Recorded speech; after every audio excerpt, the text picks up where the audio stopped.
Excuse me? Robert, I hate to spoil it for anybody that hasn't seen the last episode of Love Hate, but you don't come off very well in it. What was the feeling of that? Like when you were told, oh, it's going to end? I'm like the new Larry Hagman, right?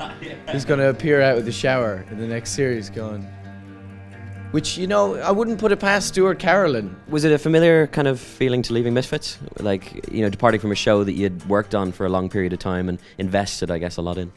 Yeah. I mean, it was in the sense that shooting Misfits and shooting Love Hate were you know, intense, intimate family kind of crews and casts when we actually got down to it, and we spent every waking hour together for months on end.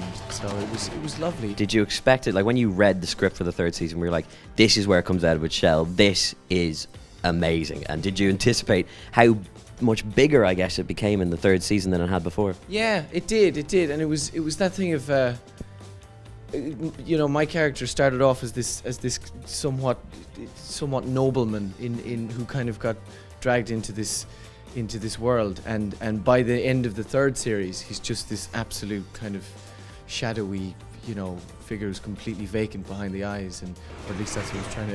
That's what I was trying to. You pulled it off. You did.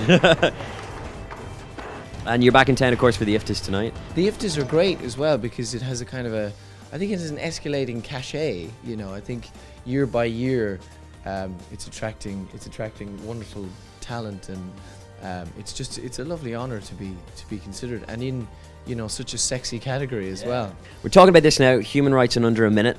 What exactly is it? There's an organisation called ICCL who have started a competition called Human Rights in Under a Minute.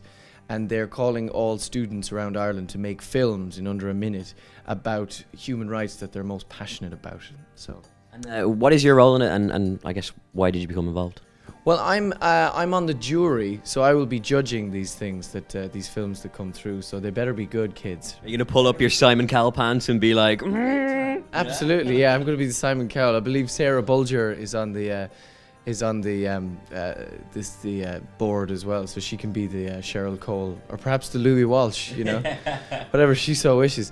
But this is great. It's lovely, you know. I think it combines two wonderful things. It combines the desire to make films and experiment with filmmaking with, you know, something that's quite worthwhile. I think it's a nice grassroots way of becoming a filmmaker and learning about human rights at the same time.